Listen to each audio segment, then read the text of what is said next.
Tapi kalau tiba-tiba cheese tersebut hilang, kira-kira apa yang akan kita lakukan? Apakah seperti Ham, mengeluh terus setiap hari, nggak bisa terima keadaan seperti itu, lalu mencoba cari tahu kenapa cheese-nya hilang? Atau mungkin kita bisa seperti kedua tikus tersebut, nggak perlu pikir panjang, kalau udah nggak ada cheese ya, kita harus segera move on, cari cheese di tempat yang lain. Atau mungkin kita bakal seperti How, yang ya sebenarnya ngerti kalau kita harus berubah, tapi nggak tahu harus ngapain, harus dimulai dari mana.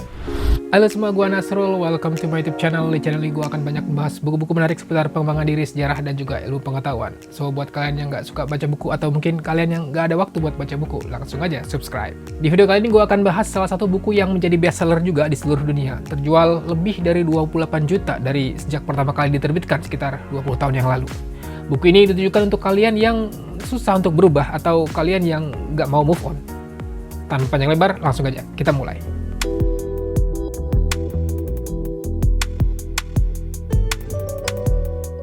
Ini dia bukunya, Who Moved My Cheese, karya Spencer Johnson yang merupakan seorang psikolog asal Amerika.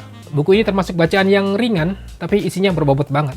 Bukunya nggak gitu tebal, hanya sekitar 100 halaman lebih sedikit, jadi ya kalau kalian mau baca mungkin sejam juga selesai. Tapi manfaat yang bisa kita dapat akan berguna seumur hidup kita. Oke, apa sih isi dari buku ini? Jadi buku ini menceritakan tentang betapa pentingnya perubahan dalam diri kita. Untuk kalian yang nggak suka dengan perubahan atau nggak suka dengan tantangan, kalian harus tahu cerita Who Moved My Cheese ini. Salah satu kesimpulan yang bisa diambil dari buku ini adalah sebagai manusia, kita nggak boleh takut pada perubahan. Karena itu akan terjadi pada siapapun. Justru yang harus kita takuti adalah rasa aman atau rasa nyaman yang kita rasakan. Karena itu bukan sesuatu yang kekal. Suatu hari pasti kita akan dihadapkan pada situasi yang mengharuskan kita berubah. Untuk itu kita harus bisa mengantisipasi apapun yang akan terjadi dalam hidup ini. Dalam cerita Who Moved My Cheese ini terdapat 4 tokoh yang hidup dalam sebuah labirin, di mana setiap hari mereka menghabiskan waktu untuk mencari cheese supaya dapat bertahan hidup. 4 tokoh tersebut adalah 2 ekor tikus yang namanya Sniff dan Scurry. Seperti tikus pada umumnya, keduanya mempunyai indera penciuman yang tajam, sehingga mereka peka terhadap perubahan.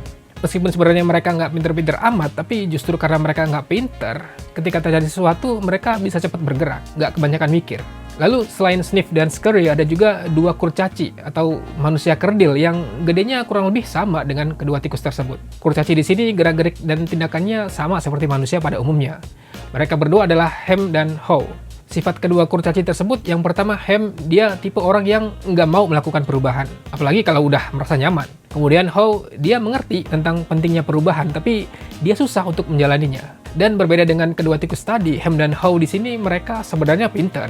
Lalu yang dimaksud cheese di sini adalah sebuah perumpamaan dari hal-hal yang kita inginkan dalam hidup ini, seperti pekerjaan, uang, hubungan, kesehatan. Lalu kemudian labirin adalah menggambarkan sebuah tempat di mana kita mencari apa yang kita inginkan tersebut, seperti perusahaan, keluarga, masyarakat, dan sebagainya. Jadi ceritanya mereka berempat hidup dalam sebuah labirin, dan setiap hari dari pagi sampai malam masing-masing berlarian mencari cheese yang mereka inginkan. Setelah susah payah mencari, akhirnya kedua tikus dan kurcaci tersebut berhasil menemukan tumpukan cheese yang berada di sebuah tempat yang namanya Cheese Station C. Mereka seneng banget karena di situ cheese-nya berlimpah, mungkin cukup untuk mereka makan selama bertahun-tahun atau bahkan seumur hidup mereka. Entah kenapa, meskipun setiap hari mereka makan terus, cheese yang ada di situ nggak habis-habis. Jadi mereka makin seneng aja dengan cheese di Station C tersebut. Nah, sampai di sini mereka berempat mempunyai sifat yang sama, yaitu sungguh-sungguh dalam mencari cheese tersebut. Akan tapi tiba-tiba muncul perbedaan di mana Ham dan How mereka ketagihan dengan cheese tersebut. Sampai mereka pun akhirnya pindah rumah ke dekat Cheese Station C. Mereka mikir karena di situ cheese-nya udah banyak, jadi nggak perlu capek-capek bangun pagi terus pulang malam untuk mencari cheese. Setiap hari mereka berdua bisa bangun siang, kemudian pulang sampai rumah juga lebih cepat, dan hal itulah yang menjadi rutinitas mereka setiap hari. Berbeda dengan Ham dan How, Sniff dan Scurry mereka tetap bangun pagi dan berusaha mencari cheese dalam labirin. Meskipun ujung-ujungnya mereka juga ke Cheese Station C karena di situ memang banyak cheese-nya. Tapi mereka berdua nggak hanya sekedar makan cheese-nya aja, mereka selalu mengendus-endus mencari tahu apakah ada perubahan dengan cheese yang mereka makan. kedua tikus tersebut peka terhadap perubahan yang terjadi di sekitarnya. Nah, pada suatu hari, entah apa yang terjadi, tiba-tiba cheese di stasiun C tersebut menghilang. Dengan begitu, otomatis mereka berempat kehilangan makanan sehari-hari. Di sini terdapat perbedaan antara tikus dan kurcaci dalam menghadapi situasi tersebut. Sniff dan Scurry yang setiap hari bangun pagi, begitu mereka sampai di cheese station C dan mengetahui cheese-nya hilang, mereka berdua ngambil pusing dan langsung bergerak mencari cheese yang lain. Mereka nggak kaget karena sebenarnya mereka udah tahu kalau tiap hari cheese-nya memang berkurang sedikit demi sedikit. Jadi ketika cheese tersebut tiba-tiba hilang, mereka udah siap untuk mencari cheese di tempat lain. Sedangkan kedua kurcaci, Hem dan How, mereka kaget ketika sampai di cheese station C dan melihat cheese kesukaan mereka hilang. Nah, kalian bisa nebak gak kira-kira apa yang mereka lakukan? Yang pasti mereka sedih banget karena cheese-nya hilang. Apalagi mereka udah terlanjur suka dan ketagihan dengan rasa cheese di situ. Dan akhirnya mereka pun terdiam di situ, nggak keluar mencari cheese lagi seperti kedua tikus tadi. Mereka malah ingin cari tahu apakah cheese di situ benar-benar hilang atau ada yang menyembunyikan. Mereka mulai melakukan investigasi. Beberapa hari kemudian, meskipun udah tahu di situ nggak ada cheese lagi, tapi mereka tetap ngeyel pengen tahu kenapa cheese-nya hilang. Setiap hari mereka ngeluh karena merasa memiliki cheese tersebut. Apalagi mereka udah merasa melakukan yang terbaik untuk mendapatkan cheese di situ. Sehingga mereka masih merasa punya hak meskipun kenyataannya nggak ada apa-apa di situ. Nah, beberapa saat kemudian karena frustrasi, akhirnya How pun memutuskan untuk pergi mencari cheese yang baru. Dia akhirnya sadar kalau hanya mengeluh nggak akan bisa merubah nasib mereka. Di mana mereka sedang kelaparan karena kehabisan cheese. Awalnya How mengajak Hem, tapi Hem menolak karena dia tetap ngeyel pengen cari tahu kenapa cheese-nya hilang. How sempat beberapa kali mengajak Hem untuk mencari cheese yang baru, tapi karena selalu ditolak, akhirnya dia pun memberanikan diri untuk mencari cheese sendirian. Sampai akhirnya dengan penuh perjuangan, dia berhasil menemukan cheese baru di cheese station N. Ketika sampai di situ, dia kaget karena kedua tikus tadi, Sniff dan Scurry, lagi enak-enakan menikmati cheese di situ.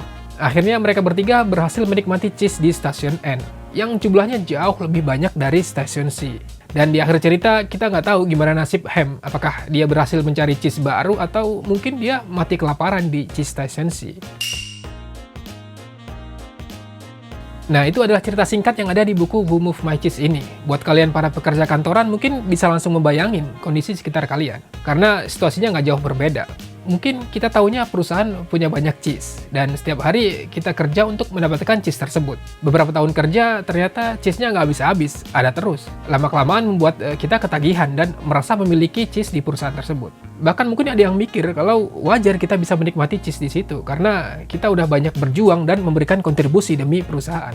Kan tapi kalau tiba-tiba cheese tersebut hilang, kira-kira apa yang akan kita lakukan?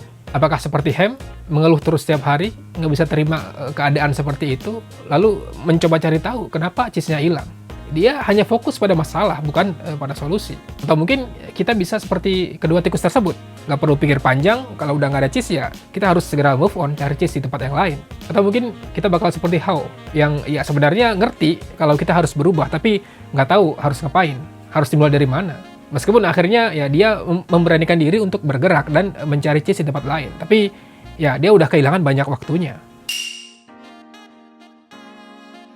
Kesimpulan dari buku ini adalah perubahan akan selalu terjadi dan pasti akan terjadi tanpa mengenal waktu. Meskipun buku ini diterbitkan sekitar 20 tahun yang lalu, tapi masih berguna di tahun 2020 ini. Bahkan malah sangat berguna bagi banyak orang. Mengingat kita saat ini sedang dihadapkan pada situasi yang menuntut kita mau nggak mau harus berubah. Kita tahu saat ini banyak orang kehilangan pekerjaan yang membuat mereka harus mencari cheese baru di tempat yang lain. Apalagi dengan kondisi di tengah pandemi seperti ini, mungkin cheese yang ada nggak sebanyak sebelumnya.